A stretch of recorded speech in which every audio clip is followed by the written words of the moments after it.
God, God, grant me the grant me the serenity serenity to accept the things that I cannot change, the courage to change the things I can, and the wisdom to know the difference. Welcome to Georgia's region's first hybrid convention, GRCNA 40 Lost Streams Awaken. Our intention for this convention is to make available to our fellowship a weekend of recovery, celebration, and fun. We hope that all addicts receive the NA message of recovery while they are participating in this event. It is our hope that the message we carry may truly let everyone know that NA is a place to recover and that no addict seeking recovery need die from the addiction. These are the workshop's participation guidelines.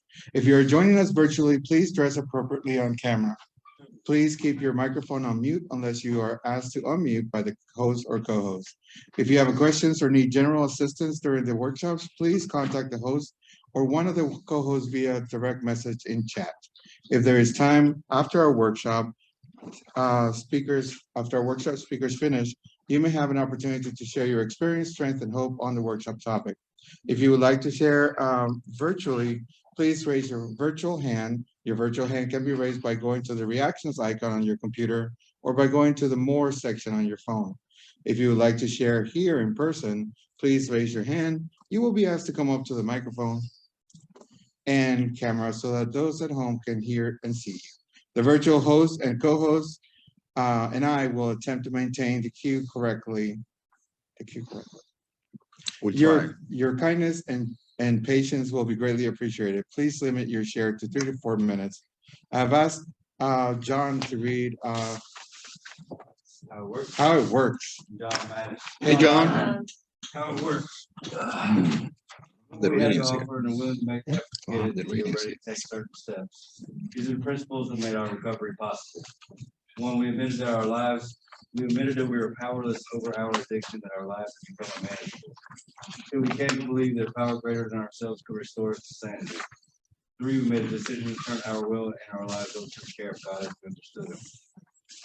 Four, we made a searching and fearless moral inventory of ourselves. Five, we admitted to God, to ourselves, and to another human being the exact nature of our wrongs. Six, we were entirely ready to have God remove all these defects of character. Seven, we to remove our shortcomings. Eight, we made a list of all persons we had harmed and became willing to make amends to them all.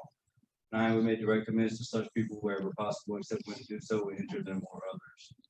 10, we continued to take personal inventory, and when we were wrong, promptly admitted it. 11, we sought through prayer and meditation to improve our conscious contact with God as we understood Him, praying only for knowledge of His will for us and the power to carry that out.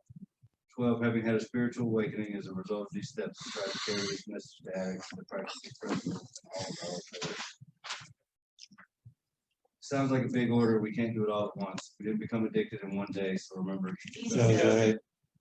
there's one thing more than anything else that would defeat us in our recovery. It's an attitude of indifference or intolerance towards spiritual principles. Three of these that are indispensable are honesty, open-mindedness, and willingness. With these, we are well on our way. We feel that our approach to these addictions completely realistic for the therapeutic value of one addict helping another is without parallel. We feel that our way is practical for one addict can best understand and help another addict. We believe that the sooner we face our problems within our society and everyday living, just how much faster do we become acceptable, responsible, and productive members of that society. The only way to keep from returning to active addiction is not to take the first drug. If you are like us, you know that one is too many and 1,000 never enough. Put great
as the servants, they do not govern. 3, the only requirement for membership is the desire to stop using. 4, each group should be autonomous, except in matters affecting other groups or NA as a whole. 5, each group has but one primary purpose, to carry a message to the addict who still suffers. 6, an NA group ought never endorse, finance, or lend an NA name date related facility or outside enterprise. Thus problems of money, property, or prestige should bear to serve our primary purpose. 7, every NA group ought to be fully self-supporting, declining outside contributions. 8, Narcotics Anonymous should remain forever non-professional, but our service centers may employ special workers. 9, NA as such ought never be organized, but we may create service boards or committees directly responsible to those they serve. 10, Narcotics Anonymous has no opinion on outside issues, hence the NA name ought never be drawn into public controversy. 11, our public relations policy is based on attraction rather than promotion. We need always maintain personal anonymity at the level of press, radio, and films. And 12, anonymity is the spiritual foundation of all our traditions, ever reminding us to place principles before personalities. Thank you. Thank you, Noah. Our scheduled speakers for the night are two of my favorite people, as Ali S. and Justin Yu. So who wants to go first? I'll go first. All right. Hi, everybody. My name is Justin. I'm definitely an addict. Hey, Justin. Shit. How many addicts does it take to get technology to work right? A lot, apparently. And one on the phone. So I'm nervous, right? This is my first convention, and I can't believe y'all are here on a Saturday night at 10:30 listening to speak. Glad you all are here. This is an interesting topic for me, mental health and addiction. So my day job, I do a lot with data. I work a lot with data, and so I was thinking that there's a relationship between mental health and substance use, but that's just what I think. And so my first reaction was like, go look up some facts. So I did, and two facts that kind of stood out are that half of people with mental illness, as it's loosely defined, I mean that generally, have a substance use disorder, and vice versa. And the 1 in 4 addicts or adults with serious mental health problems also have substance use problems. What that means is that there's a lot of people here. And so there's a lot of people here with mental health issues. And that's just a fact, according to the data. This is a serious issue, and I'm not here to talk about different levels of it or what people are going through, but I'm here to just talk about how we can all relate to this issue growing up through our recovery. So the first thing that I did when I was asked to speak about this topic was to go to our literature. I pulled out my basic text, I pulled out It Works, How and Why, and started looking for mental health as a topic. And there was a surprising lack of literature on mental health. We're not social workers, right? Like maybe some of us are, but that's not our day job is recovery. And our books don't really address it. I found one story in our basic text that really, really talks about it. A Serene Heart in the 6th edition on page 254. I go to a Thursday night meeting regularly that we read out of the basic text, and I really like it. So I encourage everybody to hear this story if they want to. I was going to read out of it at first because I was like, okay, I can do a meeting, talk for 5 or 10 minutes, it'll be good. And then I heard it was 30 minutes. Yeah, what do I have to say in 30 minutes? I don't want to listen to talk for 30 minutes. But here we go. I wanted to talk about my story and just hope that my story can help or inspire people here. That this is something that we should be talking about. All my life, I was told I was different. I was told I was strange. I was unique. People didn't want to be my friends in school.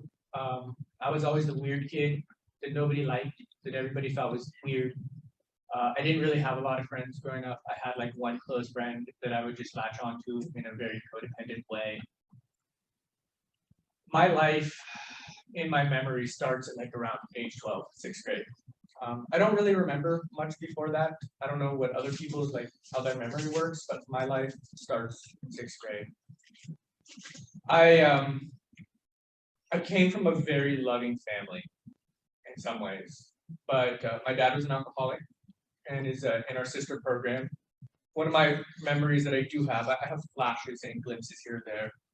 but I can remember him picking me up from school every day as a young kid and having to stop by the liquor store every day on our drive home because he needed to buy his alcohol so he could drive home. So needless to say, there was addiction throughout my childhood. And he married a bipolar woman with a lot of issues who caused a lot of heartache in my life. And even though I was primarily raised by my mom, who was a single parent, struggling to make a living, struggling to raise a kid on her own in her full-time job, I was mostly left by myself. And on top of that, compounding a lot of my issues, I was abused growing up. It's not something that I talked about. It's not something that I shared with my sponsor, but we're in a safe spot. So, and I'm telling my story, so I'm going to tell you guys. So I don't remember what it was like to grow up. I started age 12 where I was bullied a lot. Because people didn't like me. I was the freak. I was the person that was always acting out just for attention. And all I wanted was to be loved. All I wanted was for people to accept me, to just be part of the group. And instead I was told that I'm weird, that I'm strange, that there's something wrong with me. And so I began to embrace that in my life.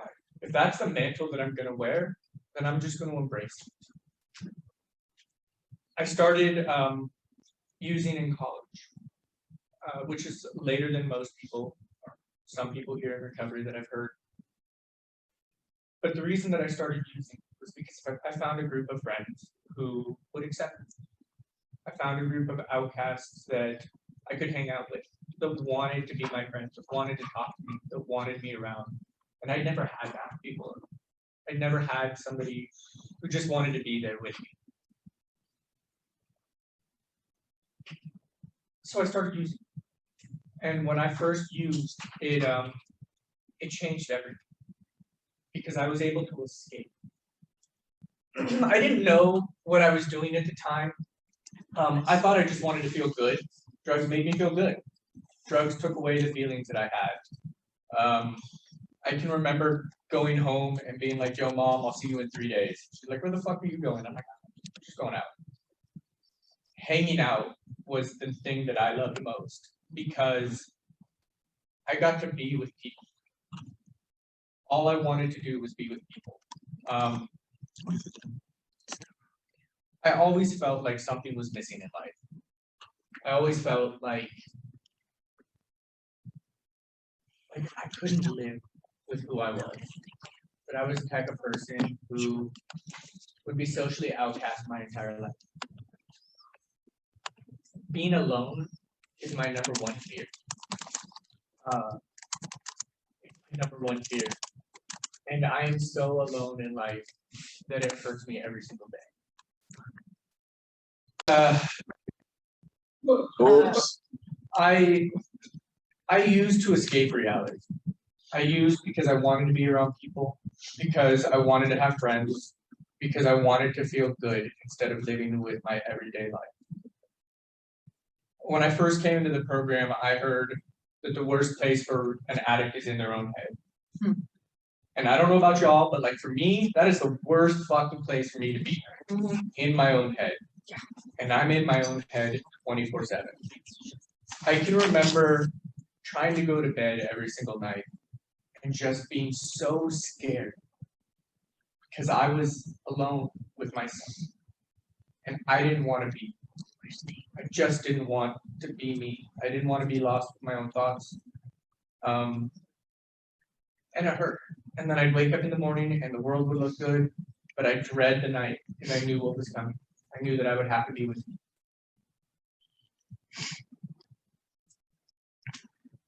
What I suffer from is depression and anxiety.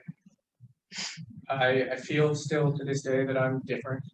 I'm so socially awkward with people that I don't know what to say 99% of the time. One of the things that stood out to me in the reading was this idea where he says, I first used drugs and it took away the sense of alienation. Drugs allowed me to feel like I belonged to something, even if it was just another fantasy.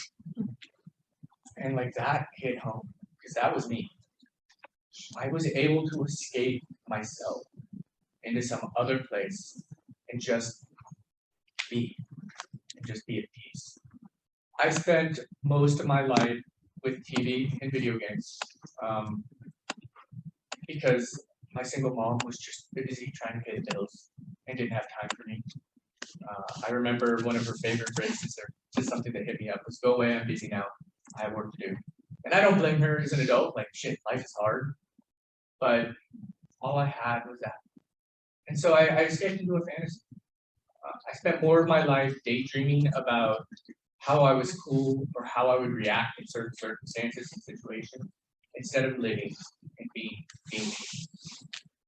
To this day, I still look back and think, if only I were different. If only I were cool like this other person. If only I had their personality or knew what to say. I mean, I look around at all of you, and you all look so well put together. And just like you guys are on top of the world, and I'm like, fuck, I would change places with all of you right now. I hear lots of chuckles, but like, that's how I see it. You guys look great. Keep coming. I have always said in my life from a young age, when I started using, that I had three I was addicted to. I was addicted to cigarettes, drugs, and sex. Because they made me feel good. We say in our basic text that the core of our disease is self-obsession. And I was looking for anything to make me feel good. But fundamentally, because I was under my place. And so I used them all the time. And the havoc that it caused in my life is indescribable. I didn't come to NA willingly, believe it or not. I wasn't court mandated, but the young lady I was dating at the time, back in 2006, told me that if I didn't stop doing drugs and cheating on her, she was going to leave me. That was a shock. I couldn't believe she would say that, but I loved her, and so I went to a first meeting. I don't have 16 years clean by any stretch of the imagination. I wasn't ready. Every time that life got hard, I ran. I ran back to what I knew would change how I feel. And I still want to fucking do that. Today I had a really shitty day. I left work 3.5 hours into it after getting into a swearing match with my colleagues. My first thought was, yes, go get high. I didn't. I did took you guys' suggestions, and I called somebody in the program, and I drove my happy ass to this convention. But that's my first instinct. I feel bad, so I'm going to use to change how I feel. I want to say that NA changed my life, you know, in those 16 years since I first walked into a meeting. It didn't, and I still had to go do some research. I relapsed constantly. I had an entire drawer full of white key tags because I couldn't stay home. I can remember coming home because it took me forever to move out, and just being so anxious to sit in my room by myself that I constantly had to have distractions. It was either music or movies or texting people or hanging out. Like, I just needed something because I couldn't sit in my own skin.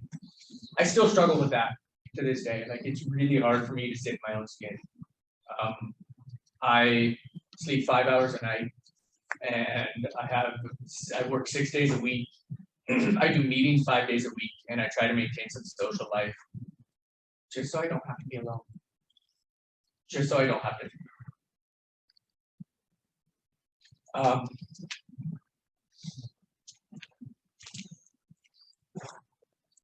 I thought that moving would change things for me. I thought if only I went somewhere else and got a fresh start, that things would be different. So I moved to the Philippines for 2 years, and lo and behold, I went for work, sort of, in a group of 70 people.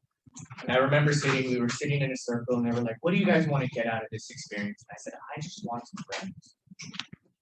I just want to make some meaningful connections with people who want to stay with me.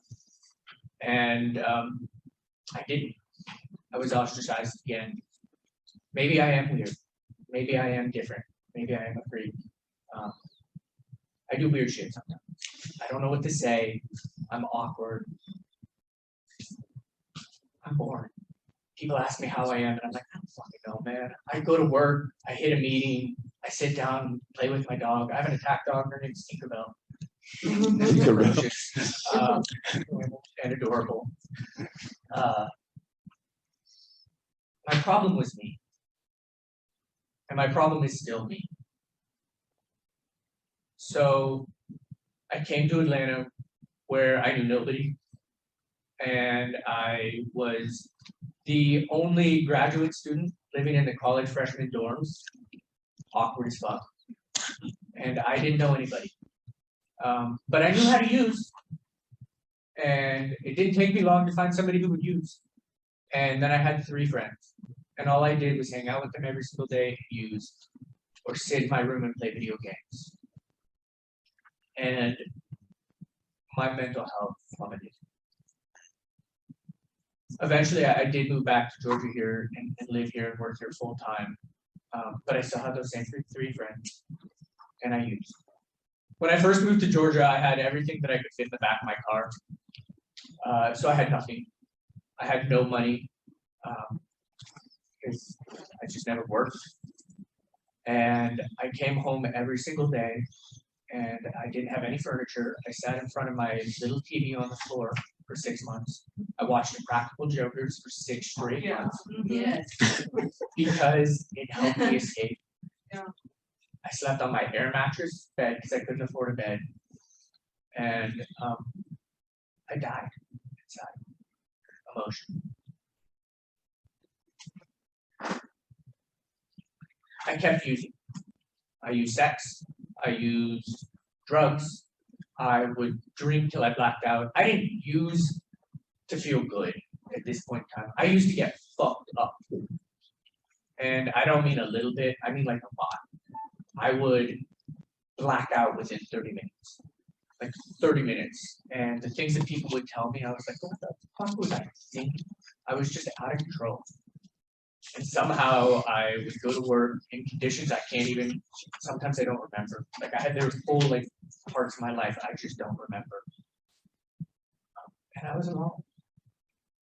And the worst place for me is to be alone.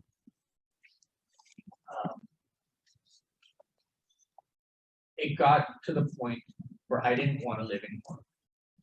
I didn't ever want to live, right? I'm just too much of a bitch to take my own life. I could do that to my parents, right? I don't have the strength to do that. Otherwise, I would have a long, long time with everything I've gone through. But I would pray every single night that I wouldn't wake up because I just couldn't be me anymore.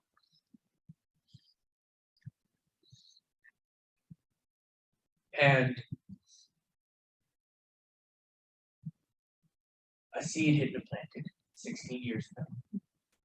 16 years ago, a seed was planted. Said, maybe there's something different out there. Maybe I don't need to feel this way. Maybe I don't have to hate who I am. I can remember thinking a couple years ago before I got clean, I was going through a bad breakup with a woman I was living with and her young child. And she said, Justin, you're the perfect guy for me. I just don't love you. And I died emotionally. Because all I wanted was to be loved. All I wanted. And I gave my heart and my soul to just be accepted. But I would come home and not say anything because I was tired of being yelled at. Because I didn't know what to say. Because all I needed was affection and a family and love. And I would give anything. But I can't like will those things into power, right? Like I can't will those things into existence. No matter how much I tried. I would sleep 2 hours a night, working 7 days a week. And I remember being fucked up, sleeping on the couch because I was trying to be a gentleman and let her have the bed after we broke up. And I was so unhappy. And I'm thinking, I got fucked up to be happy. Why am I so unhappy? Now I'm not fucked up and happy. I'm fucked up and unhappy. And that's the worst. Like just sitting there, I can't see straight. I'm blasted out of my mind. I'm like, shit, now I'm just fucked up and unhappy. This is like the worst thing ever. And I sat at home using and isolating and going crazy some. And I said, shit, I can't do this. And I walked into a meeting. It was in the middle of the COVID pandemic. There was one in-person meeting that I could find near me. And I just asked for help. So you guys had shown me that there was a potentially better way to live, that I could stay clean. I remember I used to be in online communities, right? I would play games online and I would live in that fantasy world because I had friends. Because I had people that would talk to me, because I had people that needed me, because I had people that cared about me. And even though it was all fake, and I'm not putting those down if somebody's into that, but like for me, that was my escape. I would come home every day, I would use, and I would escape into these things. And it got so bad that it affected my life because that's how I was living, right? Like I would just use and escape, and it caused some serious problems. So I walked into a meeting, and I got a week, and I used, because I couldn't stand to be me. And I just kept going back in and out. I'd get 30 days, I'd go hang out with somebody, because I wanted a friend, right? Like I just wanted a friend. Somebody who wanted to spend time with me. And yeah, sure, come on over. Let's get high, we'll watch a movie, until it became, that was the only thing I was looking forward to. That social connection, that ability to just be happy for once, just trying to be happy. I did this 6, 8, 12 months. 12 months. Where I'd get 20 days and I'd relapse. I stopped like telling people when I relapsed. I stopped picking up white tags because it like I was just relapsing so much. Until something inside of me broke. Literally broke. And I remember sitting on the floor in my room, clutching my little attack dog to my chest desperately, because at least there was something out there that loved me. And I was on a Zoom meeting. I think it was your home group actually. And I cried. And I picked up my last white key tag. I surrendered to the program. Like I just fucking gave. And I started hitting meetings 5, 6 days a week until going to meetings was what I looked forward to. And I want to say it's because like I finally found recovery and things were sunshine and roses, and they weren't. Like they weren't. But there were people out there that hugged me. People out there that said they wanted to talk to me. I embraced being different. I went into fringe groups where I was like, look, if you're all gonna say I'm weird, then fuck it. I'm a weird, dark carnival, freak show person. And that's just who I'm gonna be. I don't need anybody to like me. Screw all of you. I'm gonna do my own thing. And I've always done that. Always just walked my own path. But I did it because I felt that that's who I was. The society was telling me I was. And I just embraced me. A freak. Somebody who was strange. Somebody that nobody would ever like. I went to meetings for the connection, frankly. I went to 5 or 6 a week. I took a Saturday job, even though I worked a full-time 9 to 5 job, just so that I could be around other people. I was 32 before I lived by myself for the first time. Before then, I always had a roommate, or I always lived with somebody because I couldn't take care of myself. I couldn't stand to come home to an empty house. I couldn't just not have somebody around.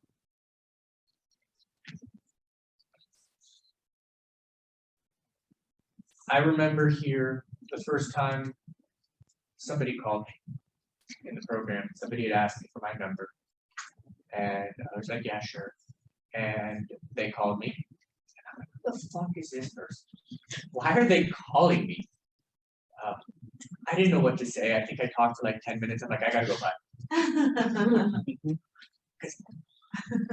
It's so weird. Right? Like, who is this person who wants to talk to me? They're like, "Just checking on you. You know, I know you're trying to do this. I just want to see how you are. I'm here for your brother."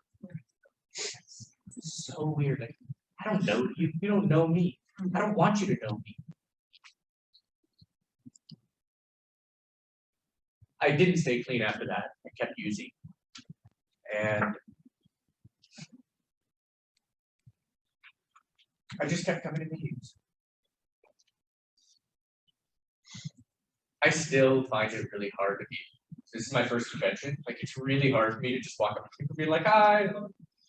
So what do you want to talk about? Work?" Because that's what I know. Life? Like, I don't know. I play video games sometimes. I've got a dog. Yeah, how about them? How about the Dodgers? I'm from LA originally. That's where I tried to get clean. So go Dodgers. Boo. It's all good. But it's just like defense mechanisms. I had defense mechanisms up all the time. I would keep my walls up because I didn't want people to know me. I didn't know how to be a person. And I still don't. But I'm slowly trying to get out there and open up. And it's still weird. It's still hard to talk to people. And I still need to constantly be on the go just so I'm not alone. I was talking to my sponsor last week, and he said, "You know, if you went out, it wouldn't be the drugs that would kill you. It'd be your mental health. Because your mental health is fucked. Because I don't like who I am. Even still to this day. To this day, the only thing I think I'm good for is work. And I believe that. I can do work. I grew up on a farm where I was told nobody learned nothing from reading. Get out there and work. It's a true story. And so, like, that's what I do. That's what I know how to do. I have a work ethic. Like, get out there and do something. But at the end of the day, sometimes I wonder if that's all I'm good for. Even in NA, you know, am I worth something, or am I just there so I can help a newcomer, or serving in a position in my home group? Is the only thing I can do to make a difference in this world do my job. I want to say that I have a large social network and a lot of friends. I don't. I reach out to a lot of people because I don't want to feel alone. And I still do that. I text people who aren't good for me, or I call people that would never call me because I just want to feel loved. I have a year on Wednesday. Yeah.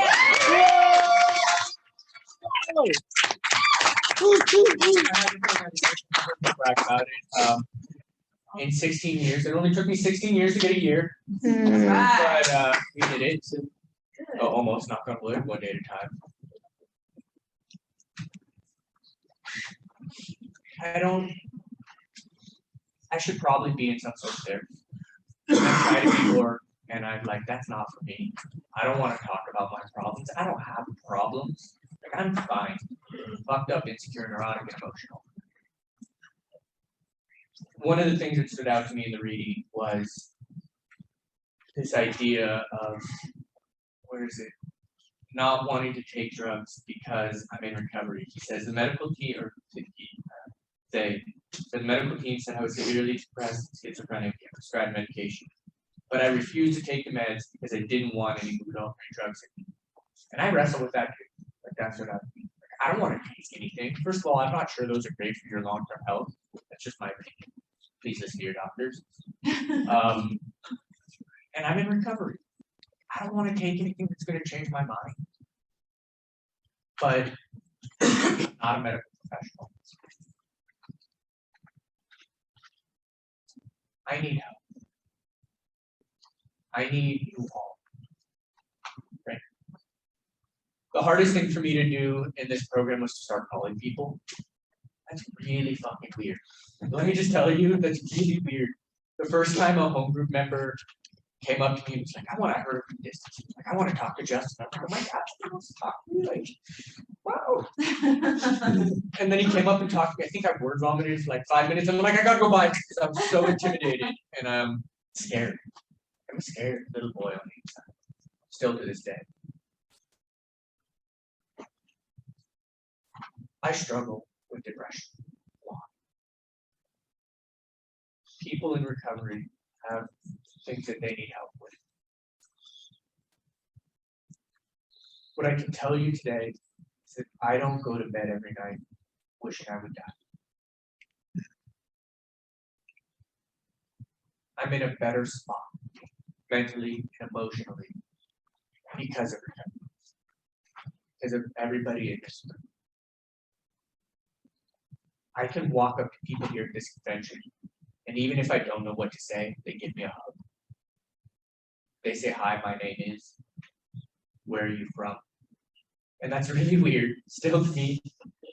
And I struggle with my emotions a lot still too. You know, my best friend told me that I'm too sensitive. That's probably true. Like, I wear my heart on my sleeve. Yesterday sucked for me. I was tech chairing almost all day. My first session was on marriage in recovery, and my last session was on parenting in recovery. And because I'm weird, because I'm different, I don't have a partner. And the number one thing I want more than anything else in this life right now is a family. And I lost shit in that meeting last night. I was texting my home group member about how I was freaking out, about how I was dying, how I couldn't hear the shit. I did my best to drown it out. And so I went to the marathon meeting last night. It was the first one to share. And I shared about how much I was bothered by hearing those topics. And I cried for 30 minutes last night. I don't cry. I run for my feelings. Like I always said, I don't want to feel. The only feeling I want is happy. And so drugs. And it was really weird to cry last night. Like it hurt. And I just let it all out. And I cried for the entire meeting. And then people came up and they hugged me. And I'm like, oh, I don't want, why did I even do this? My feelings and emotions are real still to this day. But my mental health is a hell of a lot better because I stopped using it. Drugs didn't help. Drugs made it worse. Because it was fine when I was fucked up, sort of. But they stopped after a while. And then the world comes crashing down. Like literally crashing down. And then I have to use more and more and more. And then they stop working still. Like I couldn't get fucked up enough. Sorry, I swear. I hope that doesn't bother anybody. Don't tell my day job.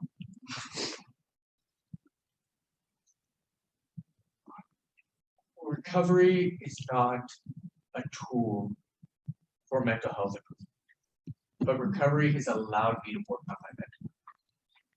When I picked up my last white key tag, somebody from your home group private messaged me and said, if you really want to stop, call me tomorrow after 8. And for the first time, I did.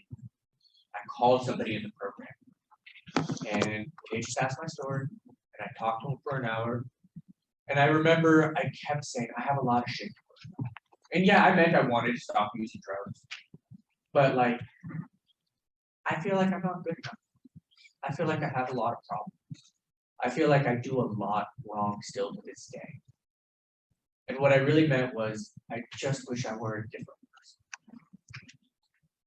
I still think I have a lot of things to work on, but I've been able to make really great strides.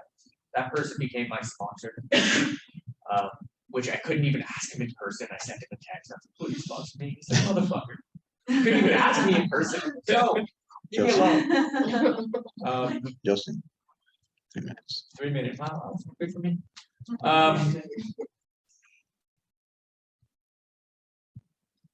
Recovery has been the tool that allowed me to work on it. I couldn't change when I was, I wanted to die. Things are still hard, but it's getting better. I still have bad days and good days, but I have more good days than bad days. I'm still depressed and running from my feelings and struggling with them. But the fact that I was able to cry last night in front of a group of strangers, I'm so glad there was like one person I could pick. Is growth, I think. And I can tell you that if you're in this room struggling with mental health, stay clean. Stay clean. Listen to your doctors. And share about it. Find people that you can connect with. Because if you're feeling like you don't belong, if you're feeling like nobody loves you, if you're feeling like you don't know what to say, come say hi to me. I don't know what to say either. So we can be awkward as shit together. And that's what NA is about. It's a community that you're being. And I love all of you for being here. Thanks for letting me share. Yeah, Justin.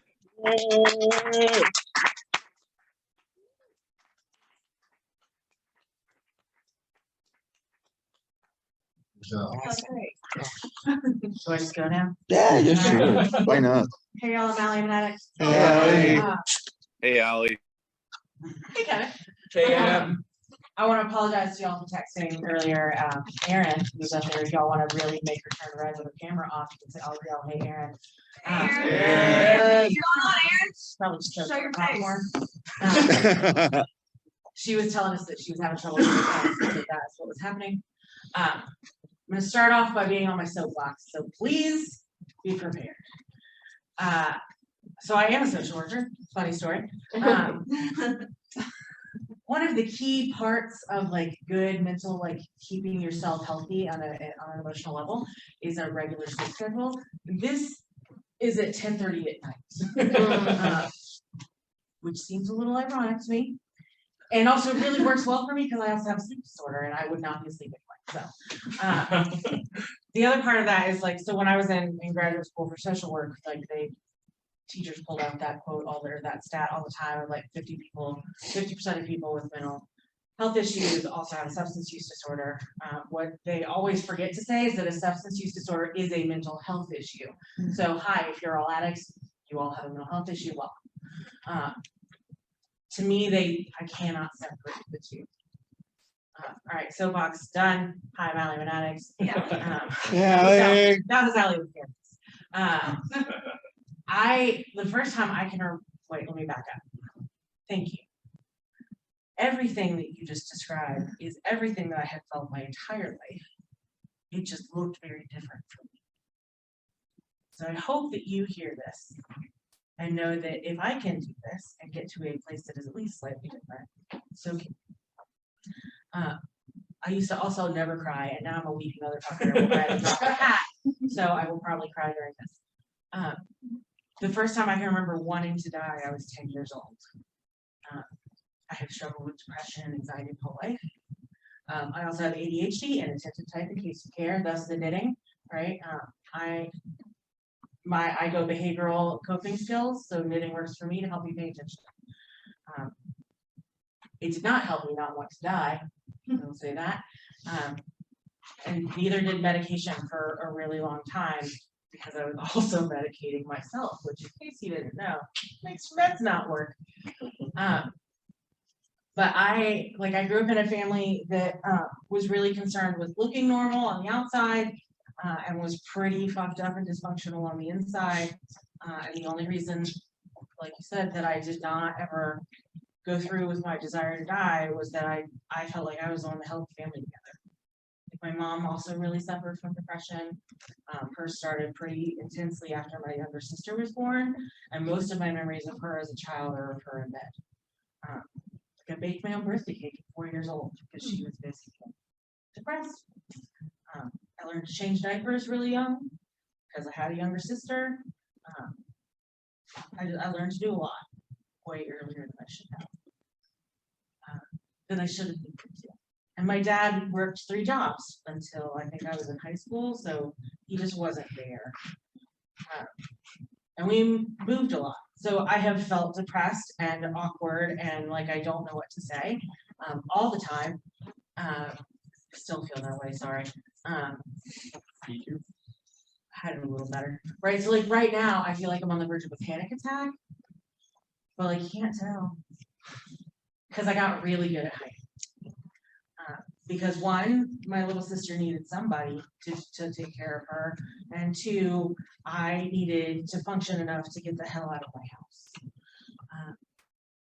and to stay alive. And the only reason that I really, so like there's those things, but I also learned to just really like change how I appear and how I interact really easily because we moved around a lot when I was a kid. So my dad worked 3 jobs. My mom stopped working after my sister was born because she had a lot of health problems. But my parents also would buy houses, fix them up themselves, and then sell them. And we would live in the houses while they fixed them up. So I do know how to rewire a house by yourself and have sheetrock. But it also meant we moved a lot. And so every 2 years until I got to middle school, I was the new kid in school. So I learned how very quickly how to mold whatever my personality needed to be to the setting I was in. And I learned to pretend to just be all kinds of different people and to pretend to be whoever I thought I wanted to be in that moment or whoever I thought you wanted me to be. And so while I felt anxious and awkward and depressed, I'd be like, hey guys, how's it going? Right? Like I can play the part. And I can still do that very well. Like I walked up to you and Kevin last night, right? And you were like, you gotta go. And I'm like, I gotta go. Right? Like that's how I felt on the inside, but I don't know that that's how you perceived me. I still feel that way. A lot more okay with it now though. And I usually just say it out loud, right? I'm just like, hey, I'm awkward at first. Nice to meet you. Okay. Right. When I do things like this, if I just say I feel super anxious and like I'm about to have a panic attack, I stop feeling that way as intensely. So, backing up again, we moved around a lot. I wanted to die. Felt like I couldn't because my family wouldn't function if I was born alive. Which in retrospect is probably ridiculous. Like my parents were technically adults. They probably could have handled it. But I'm glad that it kept me alive. The first time, so my parents finally took me to see a therapist and a psychiatrist when I was 13 after my mom found this like suicidal, angsty, emo poem that I'd written because I was also an angsty teenager. And it just started this cycle of like taking different medications, trying to make things work. And nothing really helped until the first time I got home. And I felt different. And I came home, the first time I came home high, my mom, I'm like in the kitchen, right? And my mom looks at me and she goes, are you high? And I was like, what? I don't know what you're talking about. Why would I be high? That's really weird. Why would you ask that? And she goes, you're just so happy. And I was like, well, that's really fucked up, Mom. And then like ran and hid in my room so she wouldn't ask me any more questions. But that was the truth, right? Like I was not happy unless I was high. I did not genuinely like feel happy unless I was high. I could fake it pretty well.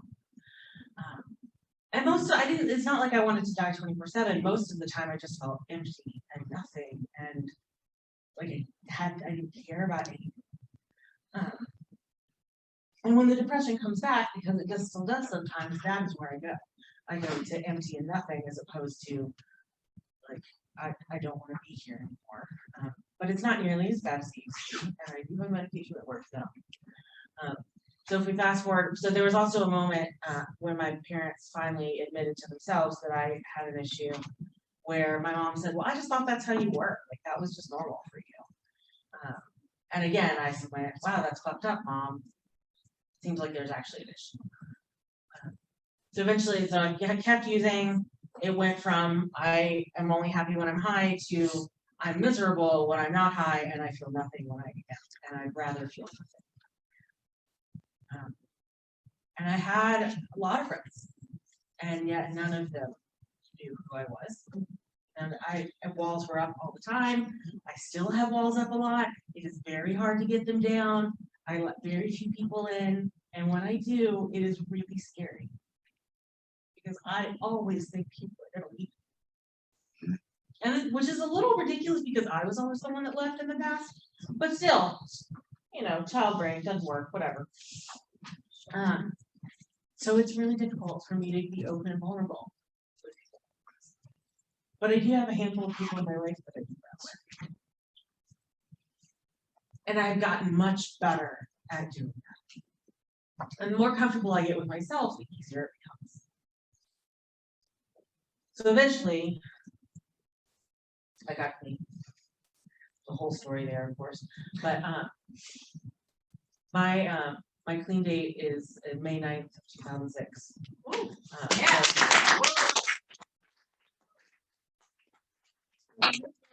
Make it another 9 days, probably 16 years.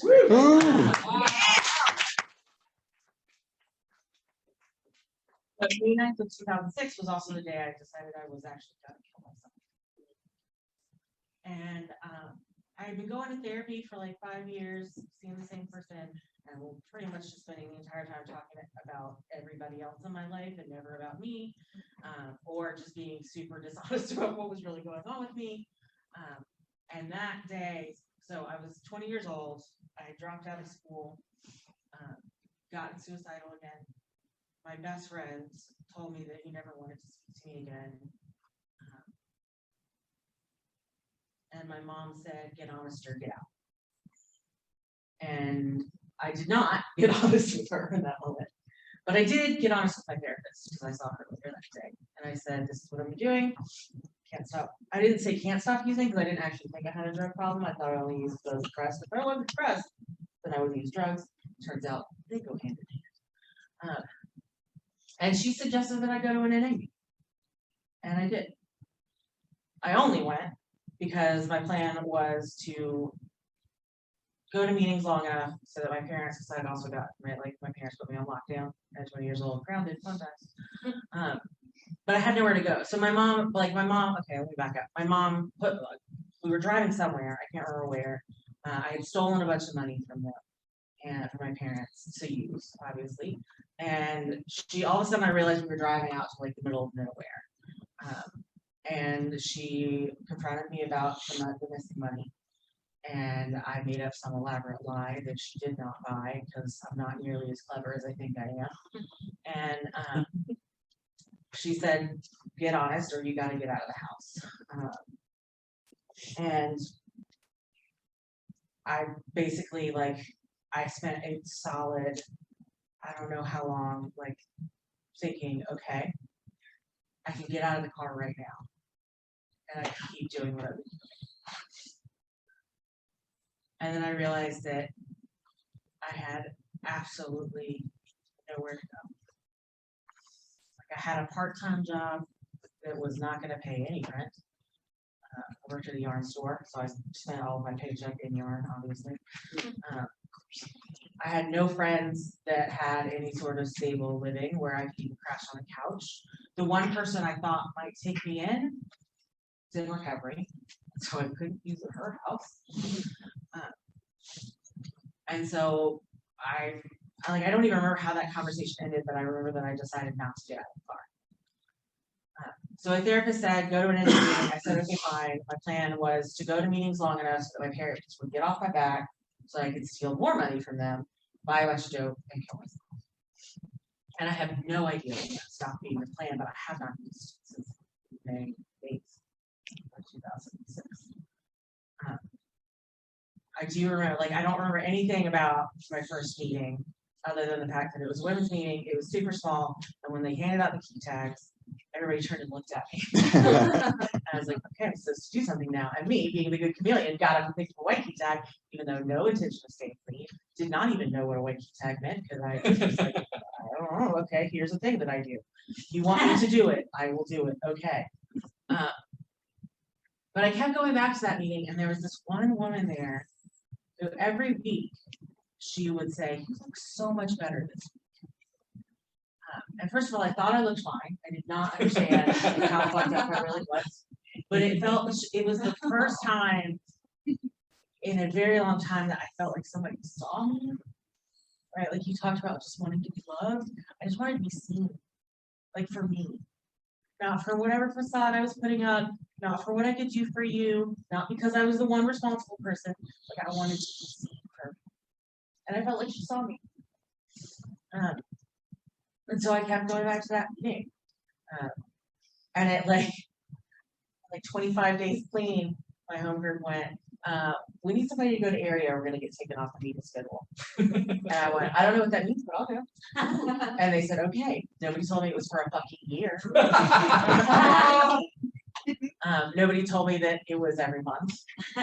Nobody told me that at that time, the North Atlanta area was quite literally 5 hours of people yelling at each other. Oh, God. And I stood up and I'm like, hey guys, I'm from Woman Wood. Can I help you? Like, what do I do now? But it gave me a sense of responsibility outside of my family, right? I felt responsible for my family my whole life. I was trying not to feel responsible. I didn't know what I was trying to do with them, but that service commitment gave me a sense of I belong here, right? Like you need me here. They don't, just for the record, but it felt like they did. And so I have a place. And that was beautiful. Like I really needed that. And the first time that something came up that I couldn't go to area, or at least that I told people I couldn't go to area, I just didn't want to go. I didn't have a car and I was like, it'll be really hard to get there. I don't have a ride and whatever. Everybody else in my home group was like, well, we can't go. Like, we need you to go. And I basically was like, fuck, how did I get, like, I feel like I got stuck. But it also made me feel like I belonged in that place. And I don't remember much from like the first 6 months that I was clean, but I remember showing up at meetings and hearing people share about how I felt. Right? Like there are a lot of things that we don't talk about enough in meetings. We don't talk about struggling with mental health. We don't talk about struggling with suicide. We don't talk about sex. We don't talk about food, right? Like we talk about addiction, and just for the record, all of those go along with it, right? I used to give this disclaimer before I told my story all the time. I was like, I'm just talking about medication, and if you have a problem with that, talk to your sponsor. And the truth is, like, that is my story, and who the fuck cares? Right? Like, this is what has happened for me. And I will say that I am incredibly blessed that I had people in my early recovery that were a big part of my life that did not, that would tell me it was bullshit when people said, like, if you take any medications, you're not clean. And that didn't give me shit for how young I was, right? Because at that time in my area, there weren't really any people my age. So I hung out with all these people that were my parents' age, and I did get called baby occasionally when I didn't get the cultural references they were making. I also learned a lot of things that were way over my head at that point. But I felt like they liked me, genuinely liked me. And I felt like they wanted to get to know me on an intimate emotional level. I didn't really let them very well, but I felt like I was willing to at some point. So I kept showing up at meetings. And around 4 years clean, I decided that I'd been on medication for so long. Oh, so also right after I got clean, I got honest with my after I decided to stay clean. Let me clarify that. I got honest with my psychiatrist. She said, well, no wonder your meds haven't been working. And I went, oh, okay.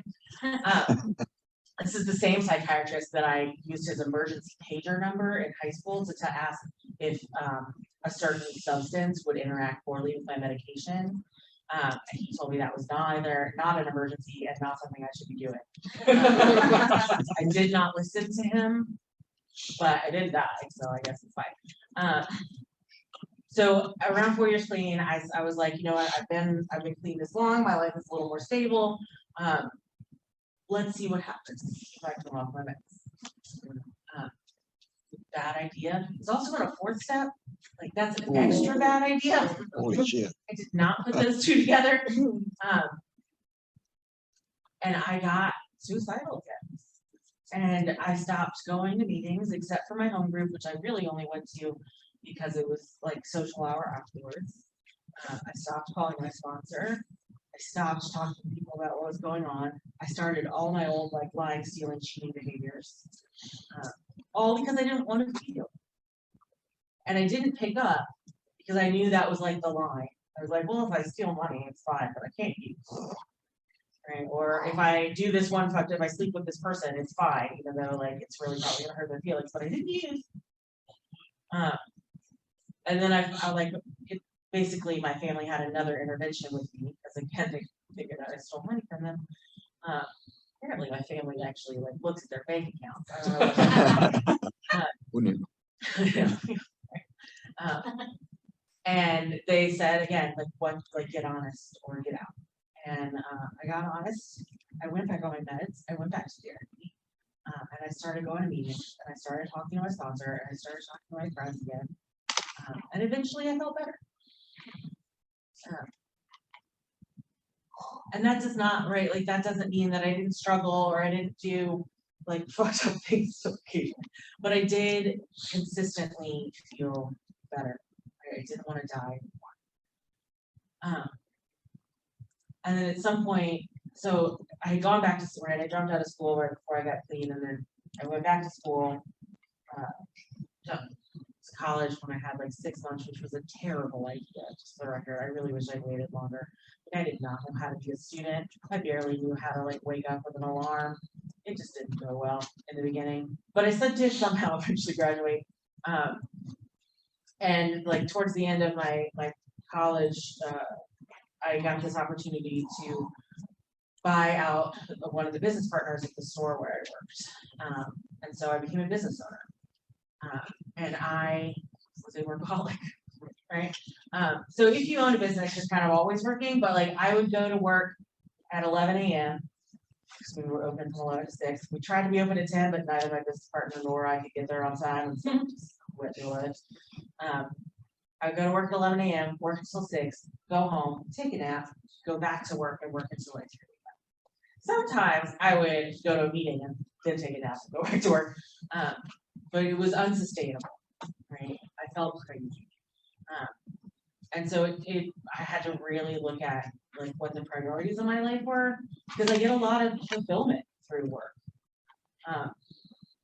And I didn't, right, like even though I was more comfortable with myself, I still got a lot of like my self-esteem from like, I'm a business owner, right? It didn't matter that I was barely making ends meet, but I felt good about being a business owner. And I have this sponsor, she's my sponsor for 14 years,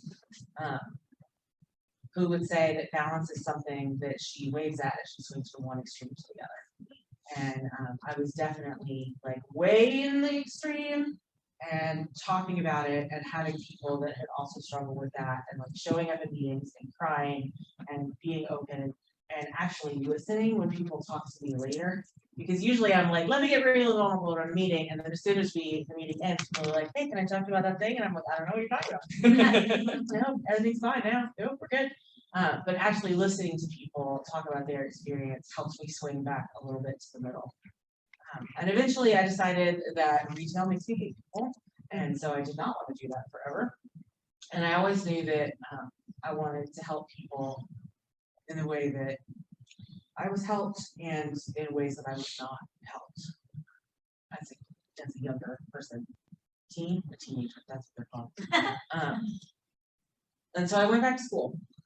And again, I do not recommend the way that I did it. I worked full time at my store, and I went to school full time, and I had an internship for like 2 years in a row, which is basically a part-time job. So I didn't really sleep, and my world got really small. And I wasn't going anywhere with many meetings, and I wasn't going. I wasn't talking to people as much. Like I felt like I had all these friends before, none of which again they really knew me, but I would let some of them in a little bit just every once in a while. And I held on to like some of them, like 2 or 3 of them, when I was in grad school, but everybody else like disappeared from my life. So again, I do not recommend doing grad school that way. If you want to do it, please do it differently. Unless you want to be crazy, because I'm still crazy. But so 2nd year of grad school, I lost my health insurance. I turned 26, so I could no longer be on my parents. I could not afford my own. Healthcare through the University of System of Georgia is actually really fucking expensive, and I was making like $50,000 a year. So I went off my meds again. Also, again, on a fourth step, still didn't put those two together somehow. And I didn't get to the point like as low as it was before, but I was barely functioning. And at some point, I was talking to a friend who had recently moved, and he was just like, "What's going on with you?" And I just like broke down. And I got honest, like that was unmedicated and I was miserable and I didn't know what to do. And it's not like he fixed it for me, but like being able to be open about it helps me remember that like it was temporary. And I'd love to say that like I magically got health insurance and was totally better after that, but I was not. I was eventually when I got a job that provided that. But I was also too proud to ask my family for help. Right? Because I felt like I should be different. I shouldn't go to these places anymore. I shouldn't want to die. I shouldn't have to ask for help. Which is bullshit. Like intellectually, I know that is bullshit. But it is still so very hard.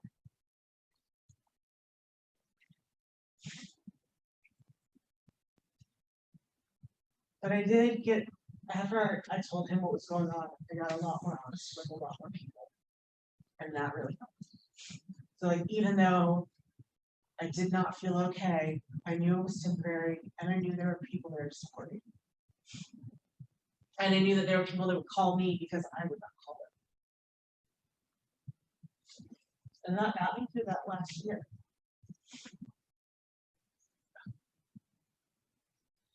And I will say, like, I have gotten to a point in my life, like I don't even want a relationship. Because that would fuck up the way that I do things. Right? Like I love living alone and I really enjoy being alone. And I don't like the idea of somebody being in my space. Right? Like, first of all, I only snuggle with my dog. Please don't ask to snuggle with me. Right? And I don't want you to move things in my kitchen. And I have a whole craft area, right? Oh, thank you. Like I've gotten to a place where I love my life. And I'm medicated. That helps a lot. And when I get those uncomfortable, like life is hard and I want to escape feelings, I don't go to I want to use, and I don't go to I want to die. I do go to I want to fake my death and move to Mexico. And I get that probably every like 2 months maybe. For some reason, I have this idea in my head that like if I'm in Mexico, everything's better. I don't know what that's about. But I will have this fantasy of like, well, I'm just gonna say fuck it and peace out and pretend that like I'm good. But I have yet to do that. So I fantasize about it for a little bit, and then I move on to the next thing that I have to do. And I talk about it. And I go to therapy. I hate therapy, right? Hi, I'm a therapist, I hate therapy. Every week I'm like, what the fuck am I gonna talk about? And then I spend the first like 30 minutes just like word vomiting essentially until she asks a question that is like, she's like, back up, and then I just start crying. Right? So I need help. It is still so hard to ask for it. But I need it. And I do accept it most of the time. And I have an amazing life. I feel so much more comfortable in my own skin than I ever did before, even when I feel awkward and anxious and uncomfortable. And it's so much easier for me to remember that that is temporary, and the two people I'm talking to, aka Kevin and Justin, are not judging me, even if I'm like, hey, I'm being a weirdo. Okay, I gotta go.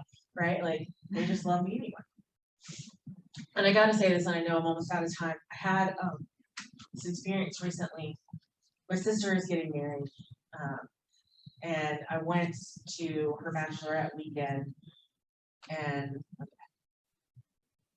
my sister has always desperately wanted to be normal. She has a real fucked up family, just like I did, the same one.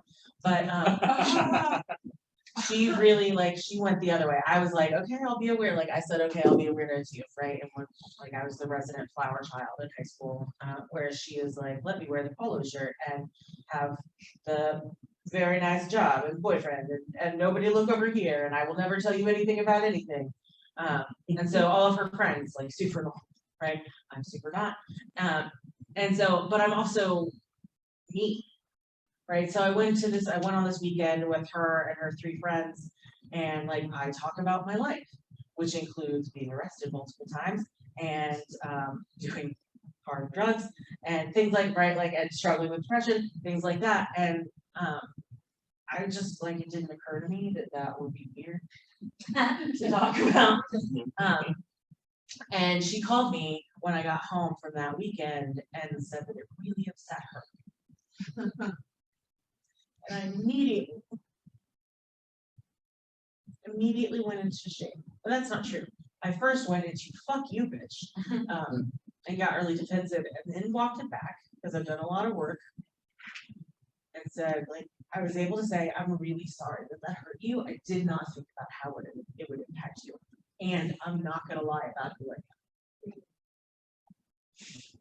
But I don't know how much she heard, but it doesn't really matter. Because I was able to say it. And then I had a week later, I think, I had this beautiful experience at my friend Jennifer's wedding, where I got to say whatever the fuck I wanted, right? Because I was with a bunch of addicts. It was great.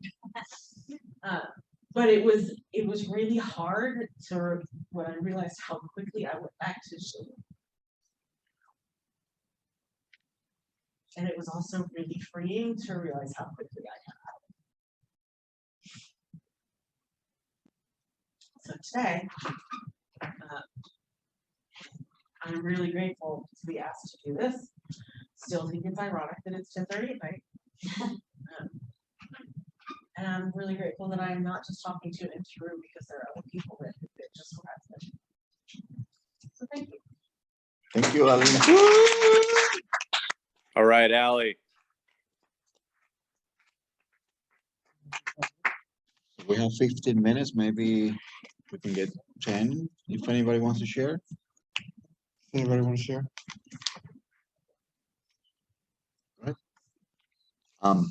Yeah. What's up, Narcotics? I'm a listener. I come from Michigan, and we have our NA has it's called intensive illness, and it's all about medication and recovery and sickness and all that. And that was my home. The meeting helped me a lot. I am bipolar with extreme anxiety disorder and chronic insomnia and type 1 diabetic. So I have all this stuff working against me and addiction also, and it's very hard, especially when there's none of me like that to be able to come and talk about being medicated. And I'm highly medicated. And without them, I'm a complete mess. And it's really hard to say out loud that I even take medication. But then my personal struggle is taking my medication in general, even my bipolar medication.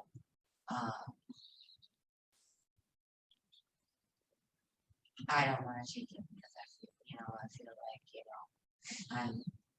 I shouldn't have to take it. or maybe I shouldn't take it. So I pushed myself. My anxiety medication, I won't take it for a few days, and that affects everything. It affects the relationship. It affects me personally.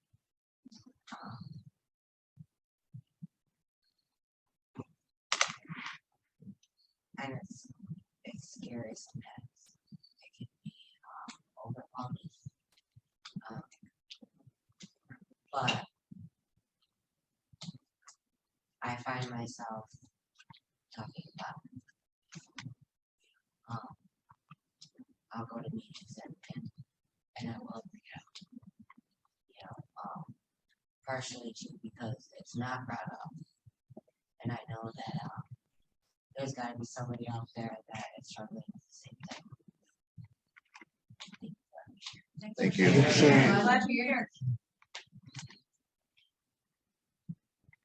Anybody online like to share? Aaron, Kevin?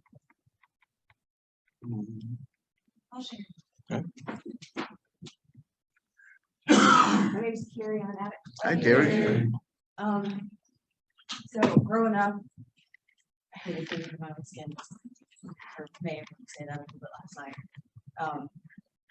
I have always been the awkward one. Always felt super like on the outside, like not even enough to where that like I always just had to try and pretend to be somebody else, right? Like always, all the time. But I failed every time because I was never myself, and I didn't even know who I was until like 3 or 4 years after I got clean. Then I finally realized like who I even was. But up until then, like I just continuously set myself up for disappointment without realizing it. And then I also shared this last night, which somebody may or may not have heard, but like when I was going through stuff like early in recovery, and I come in and it's like things were so hard, right? Because like especially under a year, they tell you that your first year is a gift, and I was like, well, that's bullshit. Because like the first year is hard shit, you know, like that's bullshit. And then I get a year, and then it was like, they're right. Like all I had to do was like just bring my ass to a meeting. Like I should just show up. And they just said keep coming back. So I just did that. You know, I did what they said. And then after a year, it's like something changed, and it was like, okay, now I get to work on myself. Like now I get to really do a lot of work on myself. And like that was really, really, really hard. Finding out like the good stuff and the bad stuff about me. I'm the most awkward person I know. But the day that I was like, fucking awkward. Like I'm awkward. Like I'm so sorry that I just ran into you and there's like 10 extra feet of room over here and somehow I bounced off the back of your chair. I have no idea how that happened, but it happened. And like I have to own that, right? Because I'm just the most awkward person I know. But once I own that, I'm like, huh, all right, okay, I'm awkward. Like, I can deal with that, you know? Like somehow like giving myself power over it has, you know, I don't know, just makes it better in my head. I have no idea. I just kind of crazy now. But so early on in recovery, coming in, holding meetings hostage, you know, I'm as far as like burning desires, you know, like people are saying stuff about me and how letting it affect me, and I don't know, I'm so upset. I don't love myself, and it took me a long time to love myself. It took me a long time. But I came into a meeting and there's an old timer. He's passed away now, WJ, 28 years clean, passed away clean. He always sat in the same spot at just for today's clubhouse, the old clubhouse. And just adored him, just adored this man. And I'd come in and cry, you know, and he's like, you could tell like my self-esteem, self-worth was so low. And he's like, here, this is what I want you to do. He's like, every day, I want you to look yourself in the mirror, tell yourself you love yourself. It's like, that's the dumbest shit I've ever heard. And I'm not doing it. I'm not doing it. Like, that's stupid. That sounds crazy. I'm not doing it. So, of course, later on, like, it's like marinating in my brain. And so I get home and, you know, see, I can't remember how many 4 years above me that he had, but he kind of talked about at that point. So I get home, and I think the first time that I said it in the mirror, I didn't remember this last night, but I think the first time I had my sunglasses on. So I could like lie to myself while looking myself in the mirror with sunglasses on. And I'm like, love you. I'm like, fuck. Like, oh, it's just as weird as I thought it would be, and it didn't. I was lying to myself. I love myself a lot. I didn't even know who I was. How can I love myself? And I had sunglasses on. So already I'm trying to like shield the eye contact, which was counterproductive of the whole exercise anyway. And so then immediately I took my sunglasses off, looked myself in the eye, and I'm like, and I still didn't believe it. It was still weird, like weird as shit. And the next day I did it. The next day I did it, and then it finally got to the point where like going through the bathroom, I'm like, love you. And I'm like, oh, good, you know. And then like after a little while more, you know, and I'm doing everything that everybody's telling me to do, and working my steps and doing service work, you know, and like being a better person and realizing that like I do have a moral compass, even though like it was destroyed for a long time. Like I actually did have a moral compass, and I wasn't such a piece of shit like I thought I was, and I could actually have something in me that I could give back to society, whether it be addicts or earthlings. And then I'm like, run home and like, so stupid, run home, like run in the bathroom and like look myself in the mirror, you know, and I'm like, fucking love you. Like, I love you. And like now I can say that, and I can feel it, you know, and like for an addict like me, like that's a big, big deal. Cause that shit didn't come naturally to me. I didn't know how to love myself. I never even thought I would love myself. I didn't think I was lovable. And today I love myself. So whether anybody else loves me or not, it's irrelevant. So I cannot control how you feel about me, how you think about me, if you love me or not. Like if you don't, that I don't hold it against you. If you do, great. But I love myself. And it took so much freaking work to get here. So when something comes in and it jeopardizes my self-worth or how I view myself, it's just gotta hit the road. It's either gotta hit the road or something that I have to deal with, then it has to be addressed immediately. I hate feeling sad. Okay, so I hate feeling sad, right? So I will do everything that I can in order not to feel sad.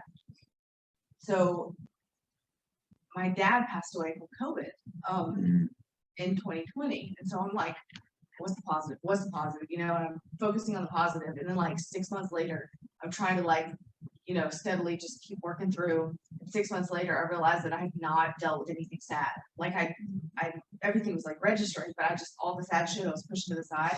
And then like, I had like a mental breakdown in 2021. And it was a very internal kind of breakdown. Like I didn't raise my voice. I didn't throw things. I didn't hurt inanimate objects. I just stopped talking. And I would just show up to work and just go through the motions. And I eventually had to go to therapy and start on medication for that. And I talked to my sponsor about it. She told me it was medication she was taking. I had a lot of other stuff going on in my family. I lost my oldest brother from ALS this past October. And as long like I talked to my doctor, my sponsor, and other people in the network about medications and their treatment plan. And that's how I was able to work through that, still work through it. But I love you. I'm very, very happy that you're here. I'm very happy that you shared. Happy to cry last night. I fucking hate crying. I hate crying like, oh, I hate it. But you know, when I do, I just gotta let it go. Thank you so much for sharing. Thank you. Thank you. I think that's all the time we have. Thanks for our workshop speakers and all our participants.